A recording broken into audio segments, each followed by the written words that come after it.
بسم الله الرحمن الرحيم الحمد لله رب العالمين والصلاة والسلام على نبينا محمد وعلى آله وأصحابه وسلم تسليما مزيدا ثم أما بعد إخوة الكرام السلام عليكم ورحمة الله وبركاته.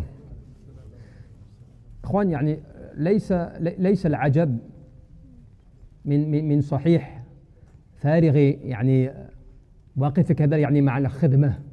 Vous savez, le plus étonnant, mes frères, ce n'est pas celui qui donc va être en bonne santé et qui va s'adonner à faire des œuvres, c'est-à-dire à être dans l'adoration d'Allah subhanahu wa ta'ala, tout en étant en bonne santé.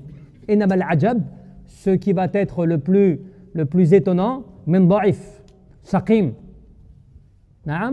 celui qui va être dans une incapacité physique, celui qui va être malade, celui qui va avoir une contrainte, n'est-ce pas, liée à la santé, n'est-ce pas, et pourtant ce dernier تعتبره الأشغال وتخرب عليه الأحوال وقلبه من غير متخلف بما يقدر عليه. Et pourtant celui-ci, alors que il a l'incapacité, il n'a pas la santé, il n'a pas donc comme celui qui l'est, et bien pourtant ce dernier, son cœur reste attaché à l'adoration d'Allah Azza wa Jal, fil khidmah, fil ibadah. Il est dans une consécration d'adoration, alors qu'il n'est pas capable comme quelqu'un qui est en pleine santé et qui a toutes ses capacités.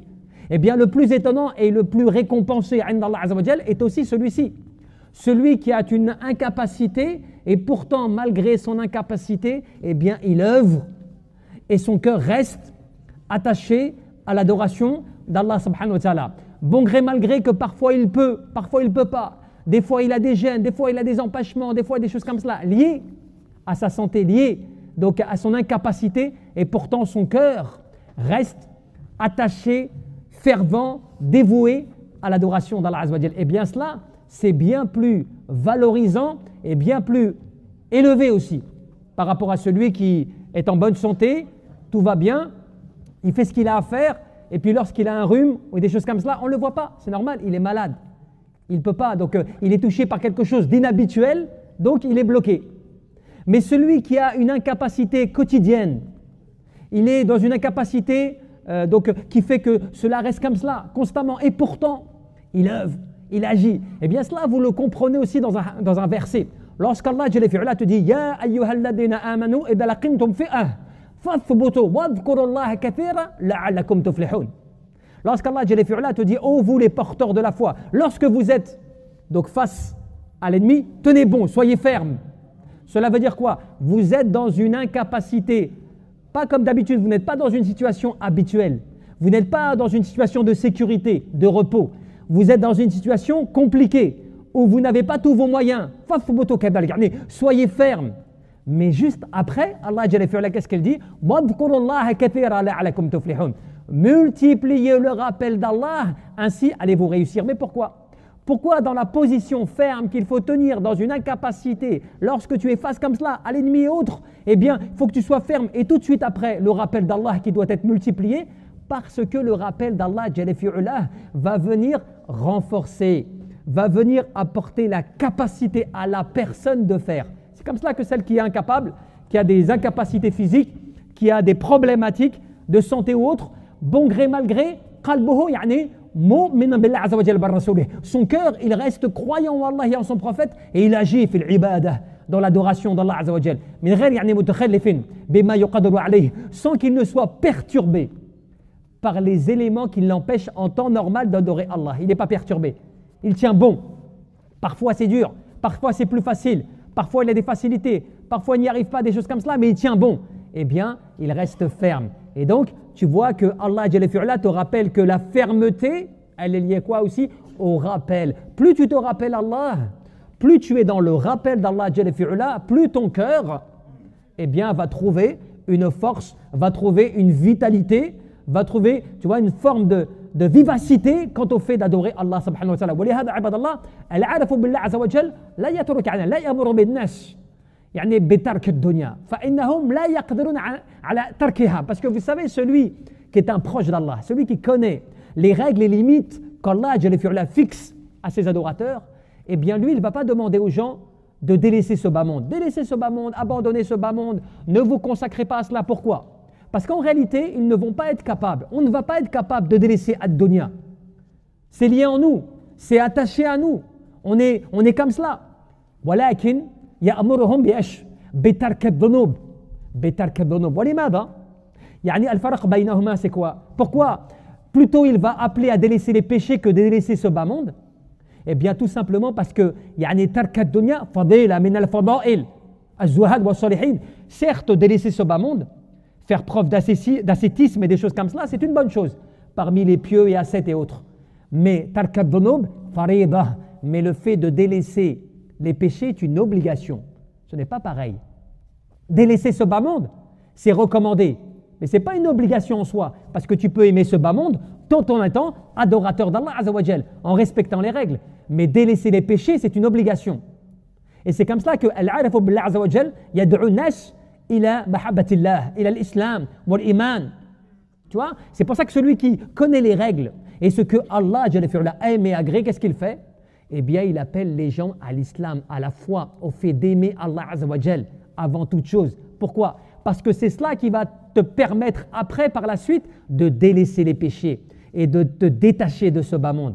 Alors que Zahid, huwa, yani yad'u nas bitark ad-dunya. Fashaqqa yani alayhim al-ijabah. Alors que celui qui est un ascète, un pieux, tu vois, celui qui a déjà dépassé certains niveaux de foi, lorsqu'il va appeler les gens à délaisser ad-dunya, ils ne vont pas répondre à son appel. Parce que c'est trop difficile. Les gens, quand ils aiment l'argent, ils aiment ad-dunya. Toi, tu viens, tu leur dis, mais tu vois, ad-dunya c'est éphémère. Pourquoi tu t'attaches à cela? Dépense ton argent, ne compte pas sur ceci, ne compte pas sur... Alors que lui, son argent rentre à flot. Imaginons. Celui-ci, il a des facilités par rapport à ad-dunya.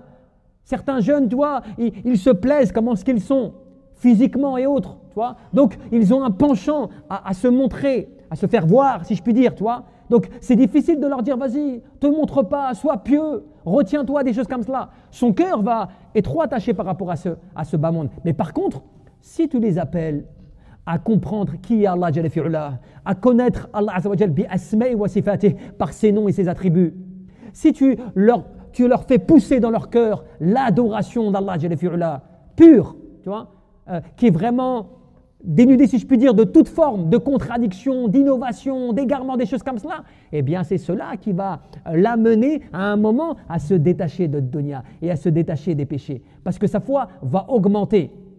Alors que celui qui va appeler à délaisser ce bas monde, alors que les gens savent qu'ils ne peuvent pas comme cela délaisser ce bas monde, il faut être quand même assez fervent dans l'adoration d'Allah Jalla fi'ula, eh bien il ne va pas réussir à cela. C'est pour cela que Abdullah ibn Umar, ce grand compagnon, qu'est-ce qu'il racontait? Il disait akhadha Rasulullah sallallahu alayhi wa sallam mankibi wa qala li kun fi dunya ka'annaka gharibun aw 'abiru as-sabil. Qu'est-ce qu'il lui disait, ce grand compagnon? Il disait, Abdullah ibn Umar, un jour le prophète sallallahu alayhi wa sallam me prend par l'épaule et il me dit, sois dans ce bas monde comme un simple passant ou comme quelqu'un qui traverse, un voyageur ou un simple passant. Cela, il ne l'a pas compris en disant, je vais rien calculer de ce bas monde, je vais donc ne parler à plus personne, je vais me détacher de cela. Qu'est-ce qu'il disait? Après ces paroles, il disait, إذا أمسيت فلا تنتظر الصباح فإذا أصبحت فلا تنتظر المساء خذ من صحتك لمرضك ومن حياتك لموتك. Lui, il traduisait cela comme cela. Il disait quoi? Il disait, cela veut dire que lorsque tu es au matin, n'attends pas le soir. Et lorsque tu es au soir, n'attends pas au matin. Prends de ta bonne santé ta maladie et de ta vie ta mort. Qu'est-ce que cela voulait dire? Ne repousse pas les choses au lendemain. Ne traîne pas d'en faire les choses, ne traîne pas les choses à faire qui vont être utiles pour toi, pour l'au-delà. N'attends pas demain ou après-demain parce que tu n'es pas sûr de pouvoir faire cela. Tu n'es pas sûr de pouvoir vivre demain. Donc agis en conséquence. Donc le fait de te détacher de ce bas monde et d'être comme un passant ou un voyageur, cela veut dire ne fais pas que ton cœur soit attaché à ce bas monde. Profite de ce bas monde, mais que ton cœur soit attaché à l'au-delà. Et c'est comme ça qu'Allah te dit وَابْتَغِ فِيمَا أَتَاكَ اللَّهُ دَارَ الْآخِرَةِ وَلَا تَنْسَ نَصِيبَكَ مِنَ الدُّنْيَا وَأَحْسِنْ كَمَا أَحْسَنَ اللَّهُ إِلَيْكَ وَلَا تَبْغِ الْفَسَادَ فِي الْأَرْضِ إِنَّ اللَّهَ لَا يُحِبُّ الْمُفْسِدِينَ. Prenez de ce qui vous a été donné afin de rechercher à travers cela l'au-delà. Donc cela veut dire que tout ce que tu acquiers de ce bas monde et autres n'est pas en contradiction avec l'adoration d'Allah. Mais c'est qu'à travers cela, tu dois rechercher plutôt l'au-delà. La récompense auprès d'Allah Azza wa Jal. Et après, Allah Jalla dit, mais n'oublie pas ta part de ce bas monde. Cela veut dire, n'oublie pas que tu as des obligations dans ce bas monde. Tu as des obligations peut-être même familiales, tu as une famille, tu te maries, tu as des enfants, tu travailles, des choses comme cela. N'oublie pas ta part de ce bas monde. Mais que ce bas monde ne fasse pas de toi quelqu'un qui est un enfant de ce bas monde, qui vit que pour ce bas monde. Non, fais que ce bas monde soit une occasion pour toi, une passerelle pour l'au-delà. Et c'est comme ça que tu comprends que, comme le disaient certains pieux, ils disaient quoi? Ils disaient اغتنم يعني في الفارغ فضل ركوع فعسى أن يكون موتك بغتة. Profite de l'unité de prière, profite du moment que tu as des choses comme cela. Pourquoi faire? Eh bien pour adorer Allah, pour savourer ce moment exceptionnel. Quand tu fais une prière, quand tu jeûnes, des choses comme cela, quand tu lis le Coran et autres, une bonne action, profite de ce moment-là particulier. Mais pourquoi? Parce qu'en fait, il se peut que par la suite, la mort va venir à toi de manière soudaine, inattendue. Tu vas pas savoir d'où ça vient. Kem sahih ra'ayta min ghayri saqam dhahabat nafsuhu as-sahihatu faltah, te disait un poète. Il te dit combien de personnes en bonne santé que tu as vues, combien de personnes en bonne santé que tu as vues, dont leur santé les a quittés comme cela du jour au lendemain. Comme cela, de manière inattendue. Des personnes qui étaient en bonne santé, le lendemain, il est sur un lit d'hôpital. Il ne bouge plus, des choses comme cela. Et donc, l'adorateur d'Allah, de se rappeler, hein? Donc, tu ne sais pas quand l'âme, quand cette âme-là va mourir. Tu ne sais pas quand l'être humain va mourir. Tu ne sais pas quand tu devras rendre l'âme. Peut-être ici, peut-être ailleurs. Peut-être tu feras un voyage et tu ne vas pas revenir de ce voyage et des choses comme cela. Donc, l'adorateur d'Allah, qu'est-ce qu'il fait? Eh bien, il prépare cela. Et il le prépare comment? En prévoyant le fait que, eh bien, dans ce bas monde, il profite. Comme le disait, une belle formule disait quoi? Il disait A'mal, hein, les dunya biqadri baqa'ik. Vis dans ce bas monde selon le temps qui t'est accordé dans ce bas monde. Tu sais, dans ce bas monde, tu as un certain temps de vie. Profite de ce temps-là pour faire ce que tu as à faire dans ce bas monde. Wa'amal kadhalik li akhiratik. Œuvre pour ton au-delà. Et de la même manière, avec le même temps que tu as pour ce bas monde, profites-en pour l'au-delà. Donc cela veut dire quoi? Le temps que tu as, tu vis 60 ans, 70 ans, 80 ans, 90 ans, 100 ans, eh bien le temps de vie que tu as, utilise-le pour les deux mondes. Un, pour profiter de ton bas monde dans le licite, mais ce même temps, tu l'utilises pour l'au-delà. Vis dans ce bas monde comme si tu allais vivre éternellement. Mais tu dois penser, réfléchir et agir dans ce bas monde par rapport à l'au-delà comme si tu allais mourir demain. C'est cela la clé, elle est là. La clé qui est difficile en fait à se rappeler chaque jour et à utiliser à bon escient, c'est laquelle? C'est le fait de te dire, de ce bas monde, je profite. Mais dans le licite, hein, je projette, j'ai des projets, j'ai plein de choses comme cela. Par rapport à ce bas monde, je me projette, aucun problème. Mais par rapport à l'au-delà, je fais comme si j'allais mourir demain. Et donc la version, les choses font que aujourd'hui on te fixe un rendez-vous dans 10 ans pour pouvoir construire je ne sais quoi. Fixe-le le rendez-vous. Fais comme si tu allais, il n'y a pas de problème d'ici là, d'ici 10 ans tu vas être présent. Mais par rapport à l'au-delà, tu fais comme si tu allais mourir ce soir ou demain. Et là, dans ces cas-là, qu'est-ce qui va se passer? Tu ne vas pas faire par rapport à tes actes d'adoration, tu ne vas pas négliger ta journée. Tu vas faire par rapport à ta dunya, mais par rapport à l'au-delà, tu ne vas pas négliger tes actes d'adoration d'Allah subhanahu wa ta'ala. Et c'est comme cela, ibadallah, que beaucoup d'entre nous, même dans al-ilm ou al-ulum, des gens par exemple vont apprendre. Quand tu apprends des fois, tu vas apprendre, tu vas étudier, mais dans les études que tu fais, il suffit que toi tu négliges le rappel d'Allah, le rappel de la mort, des choses comme cela, pour que tu vas étudier, même si tu es dans alhamdulillah, la recherche de la science et que c'est une adoration, des choses comme cela, il se peut que, indépendamment de ta recherche de la science, tu vas négliger plein de choses dans ta journée. Plein d'adhkar, des rappels d'Allah Azza wa Jal, ta lecture de Coran ou des choses comme cela, parce que tu vas te trouver fatigué. Tu auras passé 1 heure, 2 heures, 3 heures d'études, et après le reste du temps, tu vas être en mode fainéantise. Tu ne vas pas faire grand-chose. Ben là, tu gâches du temps. Tu gâches des opportunités que tu as d'augmenter, de t'élever auprès d'Allah Jalla fi'ula. Et cela à cause de quoi? Ton cœur qui n'est pas dans le rappel. Pourtant, tu étudies. Pourtant, tu apprends ta religion, imaginons. Pourtant, tu es inscrit à des choses comme cela, des études. Mais tu négliges le rappel d'Allah Azza wa Jal. Tu négliges le rappel de la mort. Tu négliges le rappel, de faire vivre ton cœur. Et donc, il se peut que même si tu étudies, Et c'est comme cela, des fois, certaines personnes vont même, des fois, sans se rendre compte, eh bien, dans ce qu'ils vont enseigner en boucle, par rapport aux personnes qu'ils ont en face d'eux, eh bien, ils vont indirectement durcir les cœurs au rappel d'Allah Jalla fi'ula. Comment cela? Comment c'est possible?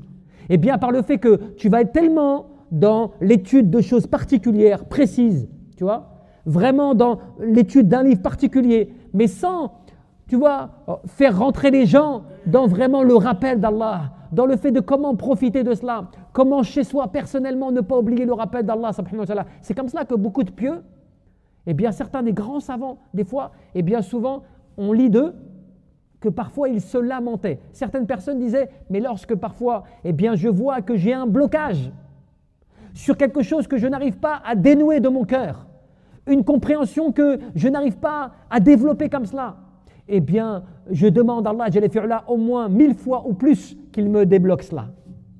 Ou bien je multiplie au moins 1000 fois mes demandes, pardon, à l'istighfar, de sorte que Allah Jalla fi'ula me débloque ce qui bloque en moi. Subhanallah. Est-ce que nous, on agit comme cela? Jamais. Nous, on ne se pose même pas la question. Pour nous, des fois, on ne comprend pas certaines choses et il n'y a pas de problème chez nous. Alors que peut-être c'est un cadenas, c'est un blocage qui émane de par le fait d'un manque de dévotion, d'un manque de sincérité, tu vois, d'un manque de vouloir se rapprocher d'Allah subhanahu wa ta'ala. Et c'est comme ça que l'adorateur d'Allah azza wa jal, il doit se rappeler que tout n'est pas donné comme cela facilement pour adorer Allah subhanahu wa ta'ala. Et le prophète, qu'est-ce qu'il te disait? Efforce-toi à faire ce qui va être le plus utile pour toi. Efforce-toi à faire ce qui va être le plus utile pour toi. Recherche l'assistance auprès d'Allah et ne fais pas preuve de fainéantise ou de paresse ou de négligence.